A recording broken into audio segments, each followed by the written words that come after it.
میں نہ قسطنطین کی حمایت میں بول رہا ہوں اور نہ ملکہ مرتینہ کے حق میں۔ کیرس نے ذرا وقفے کے بعد کہا، ہمیں شاہی خاندان کی نہیں بلکہ روم کی عزت و آبرو عزیز ہونی چاہیے۔ روم کا تخت و تاج ہم سب کا ہے اور یہ ہمارے قومی وقار کی بڑی مقدس علامت ہے۔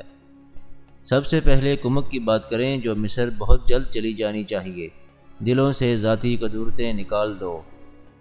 ملکہ مرتینہ کا سب سے بڑا حامی تو کیرس خود تھا، لیکن آدمی جہاں دیدہ اور دور اندیش تھا، بات بچ بچ کر رہا تھا۔ کوئی بھی اس کی نیت پر شک نہیں کر رہا تھا۔ وہ ابھی بول ہی رہا تھا کہ دربان اندر آیا اور سیدھا قسطنطین کے پاس گیا۔ اس کے کان میں کچھ کہا تو قسطنطین نے سر ہلا کر کوئی اشارہ کیا۔ دربان باہر نکل گیا اور ایک اور آدمی اندر آیا۔ وہ سیدھا قسطنطین کے پاس گیا اور اس کے ہاتھ میں کچھ دیا۔ یہ کوئی اہم آدمی ہی ہو سکتا تھا، ورنہ اس طرح اجلاس میں کسی کو اندر آنے کی اجازت اور جرأت نہیں ہوتی تھی۔ یہ جو آدمی اندر آیا تھا قاصد تھا، جو مصر سے جنرل تھیوڈور کا پیغام لایا تھا۔ قسطنطین پیغام پڑھنے لگا تو اس کا رنگ جو پہلے ہی پیلا پڑ گیا تھا، لاش کی مانند ہو گیا اور پیٹھ پیچھے لگائی جیسے نڈھال ہو گیا ہو۔ اجلاس کے حاضرین سمجھ گئے کہ یہ پیغام ہے اور کوئی اچھی خبر نہیں آئی۔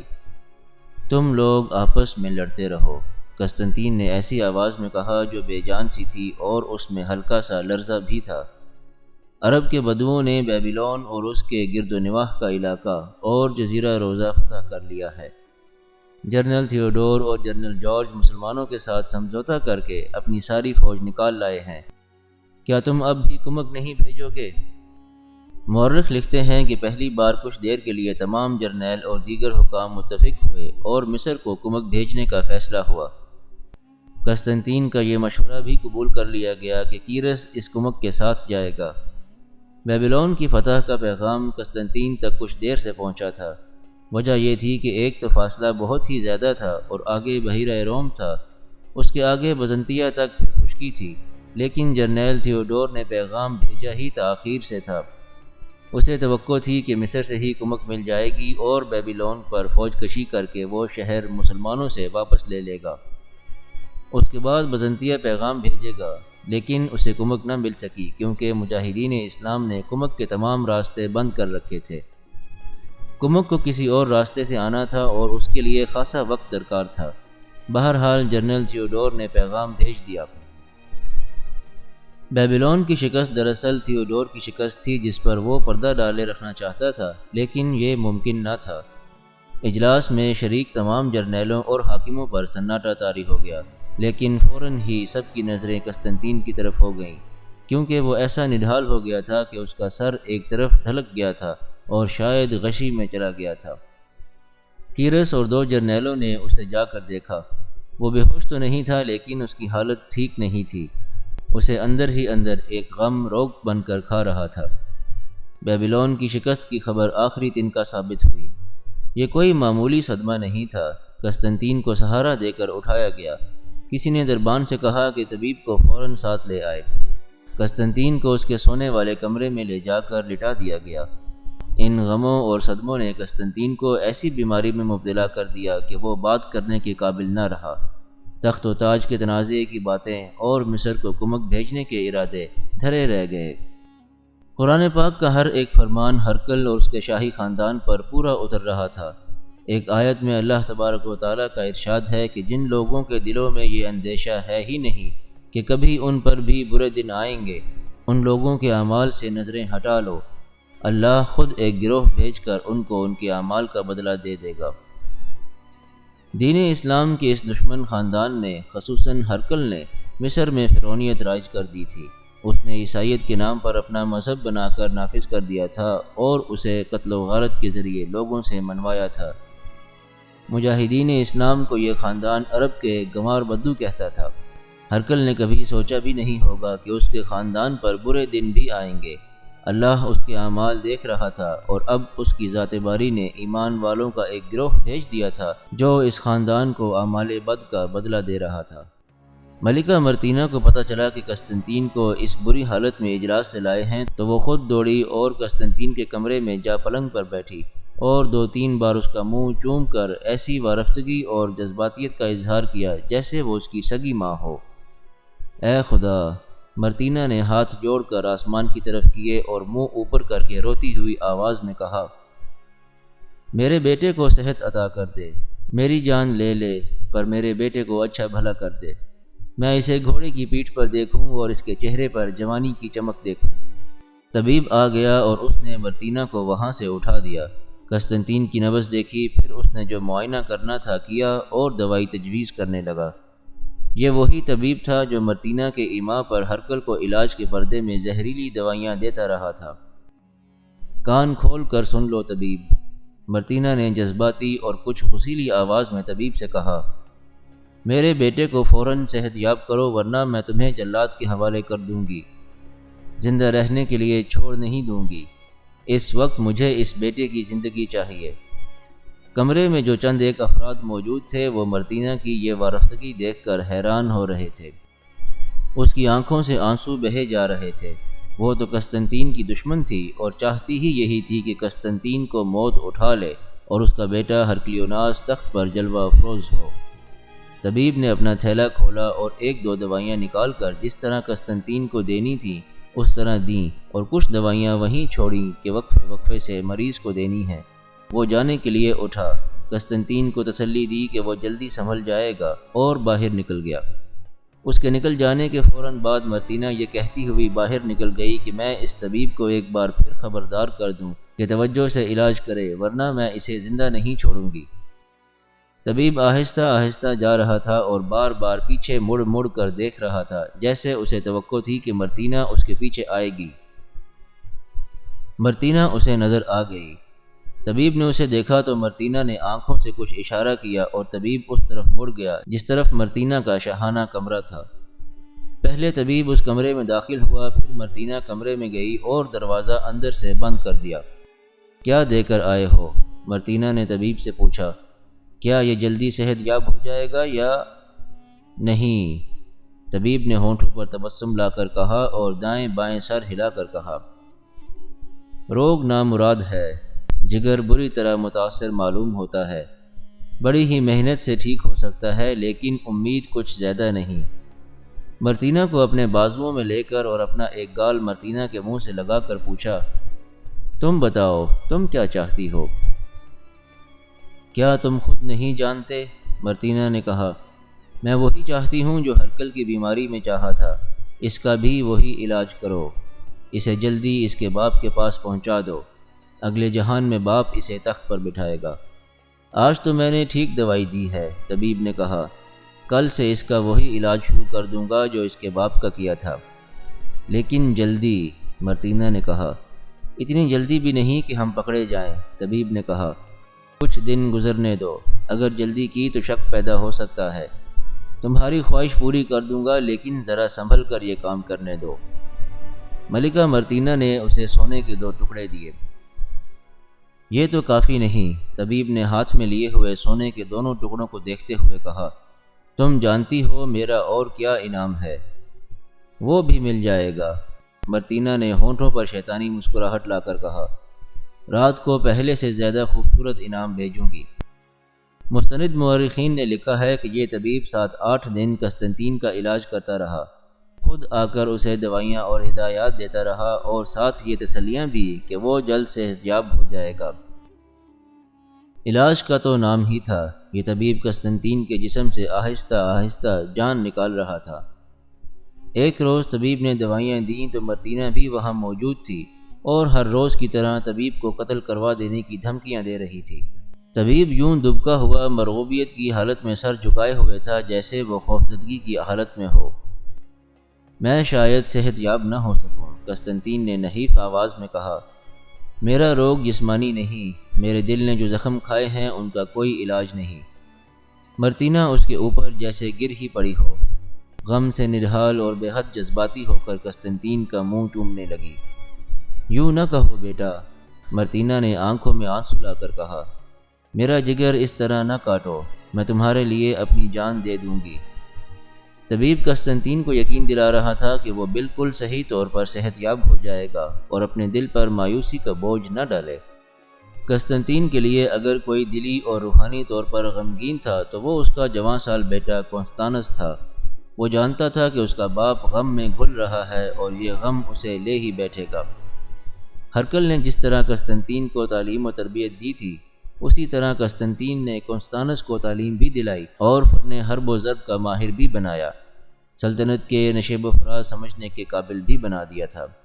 یہ بھی ایک غم تھا جو قسطنطین کو کھا رہا تھا۔ تخت و تاج کا صحیح وارث کونسٹانس ہی ہو سکتا تھا، لیکن مرتینہ ایک چٹان بن کر راستے میں آ گئی تھی۔ اس کا شہزادہ اور آوارہ بیٹا ہرقلیوناس تخت تو دور کی بات ہے، شاہی محل میں رہنے کے قابل بھی نہیں تھا۔ باپ کی بیماری کی وجہ سے کونسٹانس میریا سے نہیں مل سکا تھا۔ میریا شاہی حرم کی لڑکی تھی، لیکن اسے معلوم ہی نہیں تھا کہ قسطنطین کسی تشویشناک مرض میں مبتلا ہے۔ اسے معلوم ہو ہی نہیں سکتا تھا، کیونکہ بادشاہ کی بیماری کی خبر باہر نکلنے ہی نہیں دی جاتی تھی۔ یہ بادشاہوں کا رواج تھا۔ ایک روز شاہی حرم کی ایک ادھیڑ عمر ملازمہ کونسٹانس کے پاس آئی اور سرگوشی میں میریا کا یہ پیغام دیا کہ آج رات اسی وقت اور اسی جگہ آ جائے، ایک دوسرے کو دیکھے بہت دن گزر گئے ہیں۔ کونسٹانس نے اس ملازمہ کو کچھ انعام دے کر کہا کہ میریا کو بتا دے کہ میں آ جاؤں گا۔ رات کونسٹانس شاہی باغ کے اس گوشے میں چلا گیا جہاں وہ اور میریا بہت دیر ایک دوسرے میں گم رہتے تھے۔ ان کی محبت روحوں میں اتری ہوئی تھی۔ کونسٹانس کو دیکھ کر میریا اس طرح اس کے ساتھ چپک گئی جیسے ماں کو اس کا گمشدہ بچہ مل گیا ہو۔ میریا نے محسوس کیا کہ کونسٹانس کچھ پریشان اور مایوس سا لگتا ہے۔ اس سے الگ ہو کر پوچھا کہ وہ اس کے پاس آ کر اداس اور مایوس کیوں ہو گیا ہے۔ کونسٹانس نے بتایا کہ اس کا باپ بیمار پڑا ہے اور روز بروز اس کی حالت بہتر ہونے کی بجائے بگڑتی جا رہی ہے۔ میریا نے بےتابی سے ایک ہی بار کئی سوال پوچھ لیے، بیماری کیا ہے، کب سے ہے، وغیرہ وغیرہ، اور آخر میں پوچھا کہ علاج کس کا ہو رہا ہے۔ اسی طبیب کا، کونسٹانس نے جواب دیا۔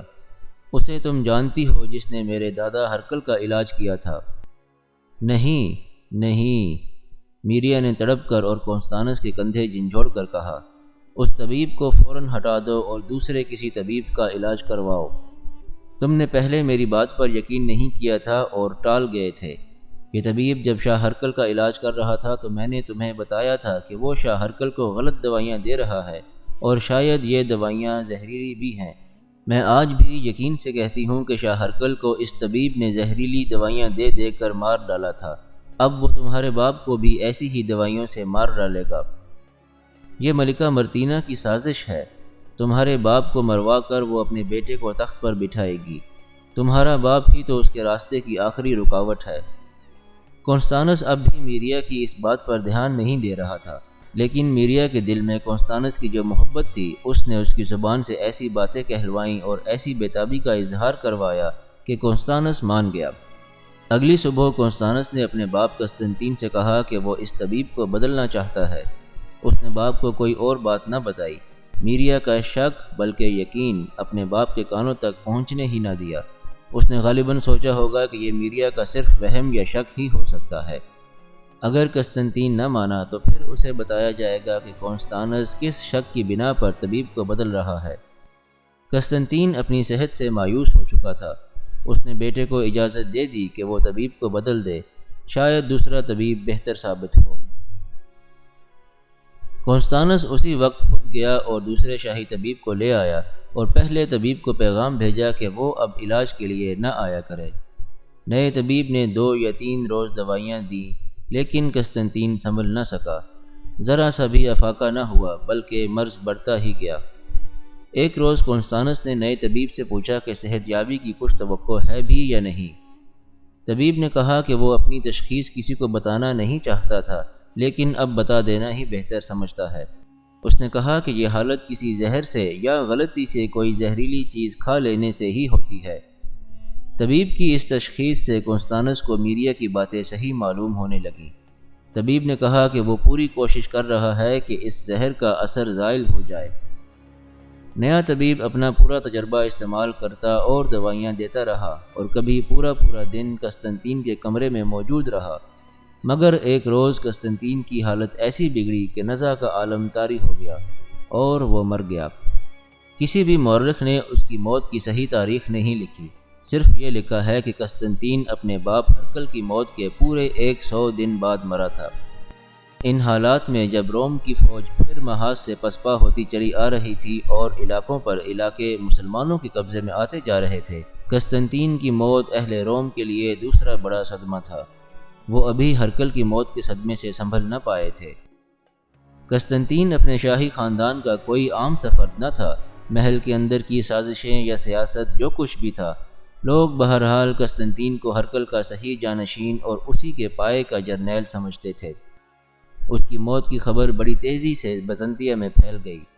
تمام جرنیل اور شہری انتظامیہ کے بڑے بڑے حاکم اور کچھ بزرگ دانشور اطلاع ملتے ہی پہنچ گئے۔ ان میں ہرقل کا بنایا ہوا اسقف اعظم کیرس بھی تھا۔ قسطنطین کے خون کے رشتے تو غمگین تھے ہی، اور سب سے زیادہ غم اس کے بیٹے کونستانس کو تھا، لیکن ملکہ مرتینہ غم اور اندوہ کی ایسی تصویر بنی پھرتی تھی جیسے اس کا اپنا سگا بیٹا مر گیا ہو۔ یوں لگتا تھا جیسے اس کے لیے بولنا بھی دشوار ہو گیا ہو۔ وہ غموں سے بوجھل انداز میں حکم دیتی پھر رہی تھی جیسے سلطنت روم کی ملکہ بن گئی ہو۔ قسطنطین کا بیٹا کونستانس چپ چاپ الگ بیٹھا تھا۔ اس کے چہرے پر غم کا تاثر تو نمایاں تھا ہی، لیکن اس تاثر میں کچھ جھلک اور بھی تھی جو قہر و غضب کی تھی، اور پتہ چلتا تھا کہ یہ جوان سال شہزادہ غصے اور اپنے قہر پر قابو پانے کی کوشش کر رہا ہے۔ ہر جرنیل اور بڑا حاکم یا کوئی بڑی شخصیت والا عالم اور دانشور وہاں موجود تھا۔ رواج کے مطابق وہ سب ایک قطار میں قسطنطین کی لاش کے قریب سے آہستہ آہستہ گزرتے جا رہے تھے، اور ان میں سے ہر کوئی نہ کوئی جملہ کہتا تھا: آج روم کا سکندر اعظم دنیا سے اٹھ گیا ہے۔ سلطنت روم ایک جابر جرنیل سے محروم ہو گئی ہے۔ روم کے دشمنوں کے لیے قسطنطین ایک دہشت کا نام تھا۔ قسطنطین نہیں مر سکتا، اس کی روح سلطنت روم کے دشمنوں کو برباد کر دے گی۔ قسطنطین کونستانس کے روپ میں زندہ رہے گا۔ ایک عظیم جرنیل اس وقت اٹھ گیا ہے جب روم کو اس کی شدید ضرورت تھی۔ ملکہ مرتینہ غمزدگی کے عالم میں ادھر ادھر گھوم پھر رہی تھی۔ اس کے کندھے کچھ اس انداز سے آگے کو جھک آئے تھے جیسے وہ بڑی مشکل سے اس صدمے کا بوجھ اٹھائے ہوئے ہو۔ اس نے دیکھا کہ جرنیل اور دیگر بڑے لوگ کچھ نہ کچھ کہہ رہے ہیں، تو وہ قسطنطین کی لاش پر جا کھڑی ہوئی اور دونوں ہاتھ ذرا اوپر کو پھیلا دیے اور آسمان کی طرف دیکھا۔ او خدا، مرتینہ نے کہا، میرے اکلوتے بیٹے ہرقلیوناس کی جان لے لیتا، قسطنطین کو زندہ رہنے دیتا، میں اپنے بیٹے کا غم پی جاتی۔ قسطنطین کا غم مجھ سے برداشت نہیں ہو رہا۔ تم جھوٹی اور عیار عورت ہو، کونستانس کانپتی ہوئی بلند آواز میں بولا۔ مرتینہ، میرے باپ کو تم نے زہر دے کر مروایا ہے، میرے دادا شاہ ہرقل کو بھی تم نے زہر دلوا کر مروایا تھا، تمہاری آنکھوں میں مگرمچھ کے آنسو ہیں۔ مرتینہ کے اوپر کو اٹھے ہوئے ہاتھ نیچے گرے اور اس پر خاموشی طاری ہو گئی۔ وہاں جتنے لوگ موجود تھے ان پر سناٹا طاری ہو گیا۔ کونستانس نے جو الزام لگایا تھا وہ کوئی معمولی سا الزام نہ تھا۔ کچھ کہا نہیں جا سکتا تھا کہ اس سناٹے میں سے کیسا طوفان اٹھے گا۔ کیرس اٹھا اور تیزی سے آگے بڑھ کر کونستانس کو اپنے بازوؤں میں لیا اور اسے گلے لگا لیا۔ میرے عزیز بیٹے، کیرس نے کونستانس سے کہا، تم ناقابل برداشت صدمے کی حالت میں ہو، برداشت سے کام لو، ایسی بے معنی باتیں منہ سے نہ نکالو۔ میں جو کچھ بھی کہہ رہا ہوں ہوش و حواس میں کہہ رہا ہوں۔ کونستانس نے ایک جھٹکے سے کیرس کے بازوؤں سے نکل کر کہا، اس مکار عورت نے میرے دادا اور میرے باپ کو زہر نہیں دیا، اس نے سلطنت روم کی رگوں میں زہر ڈالا ہے۔ مرتینہ کا بیٹا ہرقلیوناس وہاں موجود تھا۔ اس نے دیکھا کہ کونستانس اس کی ماں پر اتنا سنگین الزام لگا رہا ہے تو وہ اٹھ کھڑا ہوا اور تلوار نکال لی۔ میری ماں پر یہ الزام؟ ہرقلیوناس نے للکار کر کہا، ادھر میرا سامنا کر، میں تجھے اس الزام کا جواب دیتا ہوں۔ کونستانس تو پہلے ہی قہر و غضب کے غلبے میں آیا ہوا تھا۔ اس نے بھی تلوار نکال لی اور ہرقلیوناس کو مقابلے کے لیے للکارا۔ کیرس اور ایک اور معمر رومی دوڑ کر ان دونوں کے درمیان آ گئے۔ وہ نہ آتے تو دونوں شہزادے ایک دوسرے کو لہو لہان کر دیتے۔ ٹھہرو، مرتینہ نے بڑی باروب آواز میں کہا، میرا حکم مانو، میں ملکہ روم ہوں، تلواریں نیاموں میں ڈال لو۔ تم ملکہ نہیں ہو، کونستانس نے کہا، کوئی ایسا شاہی فرمان جاری نہیں ہوا، تخت کی وراثت کا ابھی فیصلہ ہونا باقی ہے، حکم میرا بھی چل سکتا ہے۔ وہاں جتنے بھی لوگ موجود تھے وہ سب اونچے درجے کی شخصیات تھیں۔ سب ذمہ دار لوگ تھے اور صورتحال کی نزاکت اور خطرات کو اچھی طرح سمجھتے تھے۔ سبھی اٹھ کھڑے ہوئے اور دونوں شہزادوں کو الگ الگ کیا۔ وہاں تو ایک ہنگامہ برپا ہو گیا تھا۔ کونستانس کسی کے ہاتھ نہیں آ رہا تھا۔ وہ بار بار کہتا تھا کہ اس لڑکے نے مجھے للکارا ہے، مجھے اسے 2 ہاتھ دکھا لینے دو۔ پھر وہ یہ بھی کہتا تھا کہ اس بدتینت عورت سے کہو کہ اپنے آپ کو روم کی ملکہ نہ کہے۔ انہیں الگ الگ اور کچھ دور دور بٹھا دیا گیا۔ قسطنطین کی لاش بے حس و حرکت اور دنیا کے ان مسائل سے بے نیاز قریب ہی پڑی تھی۔ وہ معمر رومی جو سب سے پہلے کیرس کے ساتھ ان دونوں شہزادوں کے درمیان آیا تھا، سب کے درمیان کھڑا ہو گیا اور ہاتھ اٹھا اٹھا کر سب کو چپ کرانے لگا۔ بڑھاپے کی کمزوری سے اس کے ہاتھ کانپ رہے تھے۔ اس کے گورے سفید چہرے کی گہری لکیریں بتا رہی تھیں کہ اسے اس دنیا میں آئے ہوئے 1 صدی گزر چکی ہے۔ شاہی خاندان کے ساتھ اس کا کوئی بڑا ہی پرانا تعلق تھا اور اس کی آواز میں بڑھاپے کے ساتھ ساتھ دلی درد کا بھی تاثر تھا۔ وہ کوئی عام سا دانشور نہیں لگتا تھا اور اس سے سب شاید پہلے ہی متاثر تھے کہ اس کے کہنے پر سب خاموش ہو گئے۔ تم سب بے غیرت ہو گئے ہو، اس سفید ریش بزرگ نے کہا۔ آج تم نے تلواروں سے وراثت کا مسئلہ حل کرنا شروع کیا ہے تو یہی رسم شروع ہو جائے گی اور بات وہاں جا ختم ہوگی جب مسلمان بحیرہ روم عبور کر کے یہاں آن پہنچیں گے اور تمہارے تخت و تاج کو اٹھا کر باہر پھینکیں گے۔ اس وقت مسئلہ یہ ہے کہ مرتینہ اپنے آپ کو ملکہ بنائے ہوئے ہے اور کونستانس کو یہ وہم ہو گیا ہے کہ شاہ ہرقل اور قسطنطین کو مرتینہ نے زہر دے کر مروایا ہے۔ میں جانتا ہوں کہ اس کا کوئی ثبوت نہیں۔ کونستانس اس الزام کا ثبوت پیش کرے۔ ایک جرنیل نے جو مرتینہ کا حامی تھا اٹھ کر کہا، ملکہ پر ایسا سنگین الزام لگانا بجائے خود ایک سنگین جرم ہے۔ اس کے ساتھ ہی ہر طرف سے یہ آواز اٹھنے لگی کہ کونستانس ثبوت پیش کرے۔ 2-3 ایسی آوازیں بھی آئیں کہ وہ ثبوت پیش نہیں کر سکتا تو تخت کی وراثت سے دستبردار ہو جائے۔ میں شہادت پیش کروں گا، کونستانس نے کہا، لیکن یہ بھی سن لو، اگر میرے پیش کیے ہوئے گواہوں کو کسی نے ڈرایا یا دھمکایا یا ان کے خلاف کوئی کارروائی کی تو میں اس کے خلاف تلوار کی زبان میں بات کروں گا۔ اب وہ جرنیل اور حاکم وغیرہ بولنے لگے جو مرتینہ کے خلاف اور قسطنطین کے حامیوں میں سے تھے۔ وہ کہتے تھے کہ گواہوں کو بلایا جائے اور انہیں بولنے کی اور ثبوت پیش کرنے کی پوری آزادی دی جائے۔ دونوں طبیب وہاں موجود تھے۔ ایک تو وہ طبیب تھا جس نے ہرقل کے علاج کے پردے میں اسے زہریلی دوائیاں دی تھیں اور پھر اس نے قسطنطین کا علاج شروع کیا تھا۔ دوسرا وہ طبیب تھا جسے پہلے طبیب کی جگہ بلایا گیا تھا اور اس نے تشخیص یہ کی تھی کہ قسطنطین کو کوئی زہریلی چیز دی گئی ہے۔ کونستانس نے حرم کی 3 لڑکیوں کو بلوایا۔ ایک تو میریا تھی، 2 اور لڑکیاں تھیں جنہیں مرتینہ نے کیرس کو خوش کرنے کے لیے اس کے پاس رات کو بھیجا تھا۔ یہ تینوں لڑکیاں حکم ملتے ہی آ گئیں۔ کونستانس نے سب سے پہلے دوسرے طبیب سے کہا کہ وہ سب کے سامنے کھڑا ہو کر بتائے کہ اس نے کیا تشخیص کی تھی۔ اس طبیب نے بتا دیا کہ اسے قسطنطین کے علاج کے لیے اس وقت بلایا گیا تھا جب پہلا طبیب 6-7 دن قسطنطین کا علاج کرتا رہا تھا۔ اس وقت تک مریض کی حالت خاصی بگڑ چکی تھی۔ اس طبیب نے اپنی تشخیص یہ بتائی کہ اس نے مریض کی علامات دیکھیں تو اس نے یقین کی حد تک محسوس کیا کہ مریض نے غلطی سے کوئی زہریلی چیز کھائی ہے یا اسے کوئی زہریلی چیز دی گئی ہے۔ طبیب نے طب کے کچھ حوالے دے کر بتایا کہ یہ علامات صرف زہر کی ہوتی ہیں جن کا علاج زہر خورنی کے فوراً بعد ہو سکتا ہے، لیکن قسطنطین کی حالت اس مرحلے تک پہنچ چکی تھی جہاں زہر جسم کے اندر اپنے اثرات مکمل کر چکا تھا اور یہ مرحلہ لا علاج ہوتا ہے۔ اس کے 2 روز بعد مریض فوت ہو گیا۔ یہ جھوٹ ہے، پہلے طبیب نے اٹھ کر چیخنا چلانا شروع کر دیا۔ یہ شخص پیشہ ورانہ حسد کا اظہار کر رہا ہے۔ اسے شک ہے کہ ملکہ مرتینہ مجھے زیادہ چاہتی ہے، اس لیے یہ مجھ سے جلتا ہے اور اتنا سنگین اور جھوٹا الزام عائد کر رہا ہے۔ ابھی خاموش بیٹھے رہو، معمر بزرگ نے کہا، تمہارا بیان بھی لیا جائے گا، پھر جو جی میں آئے کہنا، اس طرح دخل اندازی نہ کرو۔ تمام حضرات اسی بات پر غور کریں، بیان دینے والے طبیب نے کہا۔ میں نے تو یہ کہا ہی نہیں کہ اس طبیب نے ہرقل یا قسطنطین کو زہر دیا ہے۔ اس شخص کا اتنا شدید احتجاج ظاہر کرتا ہے کہ اسے معلوم تھا کہ مریض کے اندر کوئی زہریلی چیز گئی ہے یا اس نے خود مریض کو کوئی زہریلی چیز دی ہے۔ مجھے اس وقت کوئی پرواہ نہیں کہ میرے الفاظ سے کوئی کیا تاثر لیتا ہے۔ میرے پیش نظر علم طب کی عظمت اور سچائی ہے۔ مجھے بہت ہی دکھ ہے کہ جس مریض کا علاج میں نے شروع کیا تھا وہ مریض فوت ہو گیا ہے۔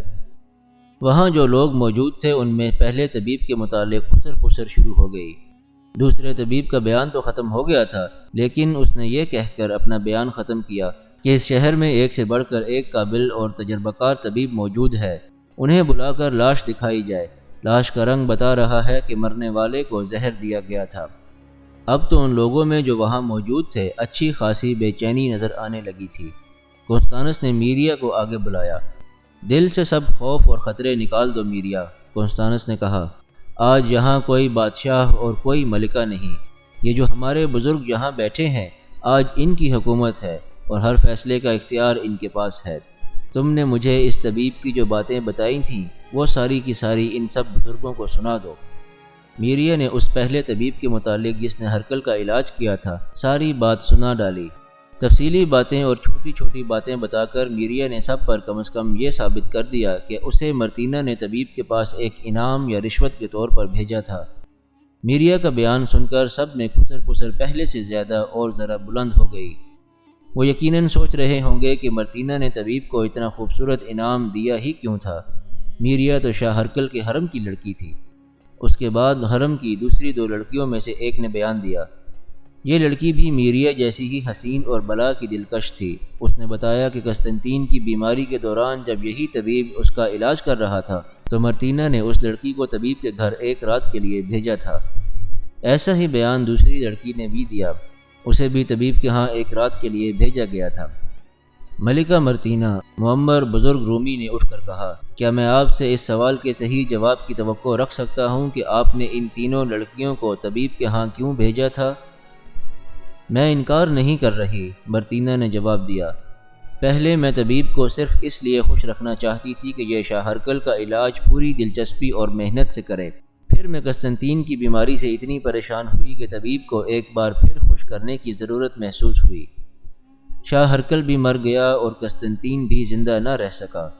ایک اور عمر رسیدہ عالم نے کہا، اگر آپ ملکہ ہیں تو آپ کے اس جواب کو ہم صرف اس لیے تسلیم نہیں کر لیں گے کہ آپ ملکہ ہیں۔ آپ کا جواب ہمیں مطمئن نہیں کر سکا۔ کنستانس اٹھ کھڑا ہوا اور سب کے سامنے جا کر اس نے ہاتھ اوپر کیے کہ سب خاموش ہو جائیں۔ میں ایسا دعویٰ نہیں کروں گا کہ میں اسی عمر میں آپ بزرگوں جیسا دانشمند ہو گیا ہوں، کنستانس نے کہا۔ آپ سب نے دیکھ لیا ہے کہ مرتینہ اور طبیب اس الزام کو نہیں مان رہے اور مانیں گے بھی نہیں۔ مجھے یقین ہے کہ میرے دادا اور میرے باپ کو مرتینہ نے طبیب سے زہر دلوا کر مروایا ہے۔ اب میں اپنا حق آپ سب سے مانگوں گا کہ میں حقیقت کو سامنے لانے کے لیے جو کچھ بھی کروں گا مجھے روکا اور ٹوکا نہ جائے۔ یہ بھی ابھی ثابت کرنا باقی ہے کہ دادا اور باپ کو زہر دیا گیا تھا۔ سب کو اگر یقین نہیں تو شک ضرور ہو گیا تھا کہ کنستانس کا الزام غلط نہیں اور اس میں کچھ نہ کچھ حقیقت ضرور ہے۔ یہی وجہ تھی کہ سب خاموش رہے اور مرتینہ کے حامیوں میں سے بھی کوئی نہ بولا۔ کنستانس نے ایک ملازم کو بلا کر کہا کہ وہ شاہی محافظ دستے کے 2 گھڑ سواروں کو ساتھ لے آئے اور وہ گھوڑے تیار حالت میں اپنے ساتھ لائیں۔ اس نے یہ بھی کہا کہ 4 لمبی مضبوط رسیاں بھی ساتھ لیتے آئیں۔ تھوڑی ہی دیر میں 2 گھڑ سوار 2 گھوڑے لے آئے۔ کنستانس نے گھوڑوں کے منہ ایک دوسرے کے مترادف اطراف میں کر دیے۔ دونوں گھوڑوں کے درمیان 8-10 قدم کا فاصلہ رکھا گیا۔ کنستانس نے ایک گھوڑے کی زین کے ساتھ 2 رسیوں کے سرے مضبوطی سے باندھ دیے۔ اسی طرح 2 رسیاں دوسرے گھوڑے کے ساتھ باندھ دی اور ان رسیوں کے سرے گھوڑوں کے درمیانی فاصلے میں چھوڑ دیے۔ کنستانس آگے بڑھا اور ہرکل کا علاج کرنے والے طبیب کو جا بازو سے پکڑا۔ طبیب شاید سمجھ گیا تھا کہ اس کے ساتھ کیا سلوک ہونے والا ہے۔ وہ اپنا بازو چھڑانے لگا لیکن کنستانس نے اسے زور سے جھٹکا دیا اور کھینچتا ہوا دونوں گھوڑوں کے درمیان لے آیا۔ پھر اس نے اپنے ہاتھوں سے ایک رسی کا سرا طبیب کی کلائی کے ساتھ مضبوطی سے باندھ دیا، دوسری رسی کا سرا طبیب کے ٹخنے سے باندھ دیا۔ اسی طرح اس نے دوسرے گھوڑے کے ساتھ بندھی ہوئی رسیوں میں سے ایک کا سرا طبیب کی کلائی کے ساتھ اور دوسری رسی کا سرا ٹخنے کے قریب اس کی ٹانگ کے ساتھ باندھ دیا۔ گھڑ سواروں سے کہا کہ وہ گھوڑوں پر سوار ہو جائیں۔ اب تم میرے اشارے کا انتظار کرنا۔ گھوڑوں پر سوار ہونے کے بعد کنستانس نے سواروں سے کہا، میں جب ہاتھ اوپر کر کے نیچے کروں تو تم دونوں گھوڑوں کو ایڑ لگا دینا۔ طبیب دونوں گھوڑوں کے درمیان بندھا کھڑا تھا۔ اتنی بات تو وہ سمجھ گیا تھا کہ دونوں گھوڑے جب مترادف سمت میں دوڑیں گے تو اس کے بازو اور اس کی ٹانگیں جو رسیوں سے گھوڑوں کے ساتھ بندھی ہیں اس کے جسم سے الگ ہو جائیں گی، اور یہ بھی ہو سکتا ہے کہ اس کی ٹانگیں جب دائیں اور بائیں کھینچیں گی تو اس کا جسم 2 حصوں میں کٹ جائے گا۔ بہت بری موت مرو گے، کونستانس نے طبیب سے کہا۔ سچ بولو اور اپنی جاں بخشی مجھ سے کراؤ۔ مرتینہ ملکہ نہیں اور وہ تمہارا کچھ بھی نہیں بگاڑ سکتی۔ سوچ لو، تمہاری زندگی میرے ایک اشارے پر ختم ہو جائے گی۔ طبیب کی آنکھیں بند ہو گئیں۔ اس نے آسمان کی طرف دیکھا، پھر دائیں ایک گھوڑے اور بائیں دوسرے گھوڑے کو دیکھا اور لمبی آہ بھری۔ میرے خلاف یہ الزام سچا ہے، طبیب نے بلند آواز سے کہا۔ میں شاہ ہرقل کو دوائیوں میں ایسا زہر دیتا رہا ہوں جو آہستہ آہستہ اثر کرتا ہے، پھر قسطنطین کا علاج بھی کرتے ہوئے میں اسے وہی زہر دیتا رہا ہوں۔ جب میرے اس ساتھی طبیب نے علاج شروع کیا، اس وقت تک زہر اپنا اثر کر چکا تھا۔ قسطنطین کو اب کوئی بھی موت کے منہ سے نہیں نکال سکتا تھا۔ ان مرنے والوں کے ساتھ میری کوئی ذاتی دشمنی نہیں تھی، میں تو ان کا نمک خوار تھا۔ مجھ سے یہ گناہ ملکہ مرتینہ نے کروایا ہے۔ یہ موت کے ڈر سے جھوٹ بول رہا ہے۔ مرتینہ اٹھ کر چلانے لگی۔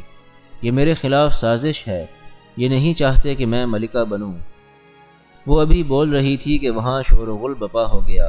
سب مرتینہ کے خلاف کچھ نہ کچھ کہہ رہے تھے۔ عجیب بات یہ ہوئی کہ جو جرنیل اور دیگر حاکم وغیرہ مرتینہ کے حامی تھے، وہ بھی اسے برا بھلا کہنے لگے۔ ابھی طبیب کا بیان ختم نہیں ہوا، کسی نے اٹھ کر کہا۔ مرتینہ کو ابھی بولنے کا کوئی حق نہیں، مرتینہ ملزم ہے، ملکہ نہیں۔ مرتینہ ابھی تک احتجاج کے لہجے میں کچھ نہ کچھ بول رہی تھی، لیکن اس کی کوئی سن نہیں رہا تھا۔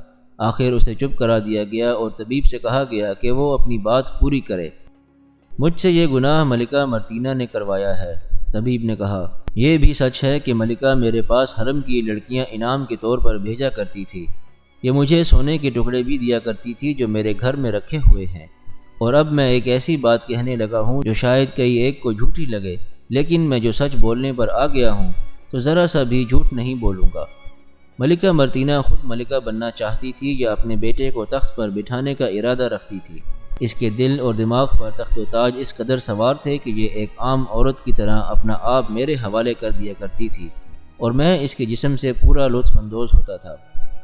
اسے تو میں اپنی زرخرید داشتہ سمجھتا تھا۔ اب مرتینہ نے ایک بار پھر اٹھ کر چیخ و پکار شروع کر دی، اور اس کے ساتھ ہی اس کا بیٹا ہرقلیوناس بھی اٹھ کھڑا ہوا اور تلوار نکال کر للکارنے لگا کہ وہ اپنی ماں کے خلاف ایسا گھٹیا الزام برداشت نہیں کرے گا۔ وہ طبیب کی طرف بڑھا۔ کونستانس اس کے اور طبیب کے درمیان آ گیا۔ 3-4 اور حاکم اٹھے اور انہوں نے دوڑ کر ہرقلیوناس کو پکڑ لیا اور پیچھے لے گئے۔ طبیب کا بیان ختم ہو چکا تھا۔ کونستانس نے طبیب کے پاس کھڑے ہو کر اپنے ہاتھ بلند کیے، جس کا مطلب یہ تھا کہ وہ کچھ کہنا چاہتا ہے اور سب خاموش ہو جائیں۔ سب آہستہ آہستہ خاموش ہو گئے۔ کیا اب کوئی شک رہ گیا ہے کہ طبیب میرے دادا اور باپ کا قاتل ہے؟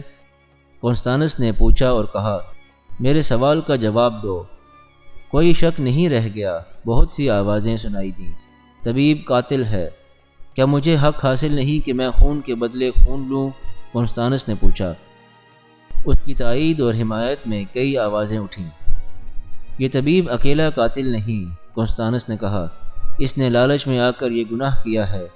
یہ نہ چاہتا تو صاف انکار کر دیتا اور شاہ ہرقل کو بتا دیتا کہ وہ اس عورت سے بچے۔ اگر شاہ ہرقل کو یہ بات بتا دیتا تو شاہ ہرقل مرتینہ کو زندہ نہ رہنے دیتا اور آج ہم آپس میں نہ لڑ رہے ہوتے۔ کیا میں نے ٹھیک کہا ہے؟ ایک بار پھر کونستانس کی تائید و حمایت میں آوازیں اٹھیں۔ قاتل کی جاں بخشی نہیں کی جا سکتی، کونستانس نے کہا۔ اس نے دونوں سواروں کی طرف دیکھا جو پہلے ہی اس کی طرف دیکھ رہے تھے۔ اس نے ہاتھ اوپر کیا اور جھٹکے سے ہاتھ نیچے کر لیا۔ سوار اسی اشارے کے منتظر تھے۔ انہوں نے گھوڑوں کو ایڑ لگا دی۔ وہ بڑے ہی طاقتور جنگی گھوڑے تھے۔ دونوں گھوڑے مخالف سمتوں کو دوڑ پڑے۔ طبیب کی بڑی ہی ہولناک چیخ سنائی دی۔ دیکھنے والوں پر سناٹا طاری تھا۔ طبیب کے بازو اور ٹانگیں کھینچ گئیں اور آنے واحد میں اس کے دونوں بازو کندھوں سے الگ ہو گئے۔ پھر دونوں ٹانگیں اس طرح الگ ہوئیں کہ اس کے پیٹ کا بھی کچھ حصہ 2 حصوں میں کٹ گیا۔ اس کے دونوں بازو اور ٹانگیں گھوڑوں کے ساتھ ہی چلی گئیں اور پیچھے اس کے اوپر کا دھڑ رہ گیا۔ گھوڑے کچھ دور جا کر پیچھے مڑے اور پھر وہیں آ کر رک گئے۔ گھڑ سواروں نے کونستانس کے کہنے پر گھوڑوں سے رسیاں کھول دی اور پھر ٹانگیں دھڑ کے قریب رکھ دی۔ دونوں بازو دھڑ کے اوپر رکھ دیے۔ کونستانس نے ایک ملازم سے کہا کہ دوڑ کر جائے اور شکاری کتوں کو ساتھ لے آئے۔ کچھ ہی دیر بعد 15-20 کتے آ گئے جنہیں کونستانس کے اشارے پر طبیب کے کٹے پھٹے جسم پر چھوڑ دیا گیا۔ دیکھتے ہی دیکھتے کتوں نے طبیب کا سارا گوشت کھا لیا۔ پیچھے اس کی ہڈیاں رہ گئیں جو ملازموں نے اکٹھی کیں اور کہیں پھینک دیں۔ اگر آپ کو ویڈیو پسند آئی ہو تو اس کو لائک اور شیئر کیجئے، چینل کو سبسکرائب کر لیجئے اور بیل آئیکن کو بھی پریس کر دیجئے تاکہ آئندہ آنے والی تمام ویڈیوز آپ کو باقاعدگی سے ملتی رہے۔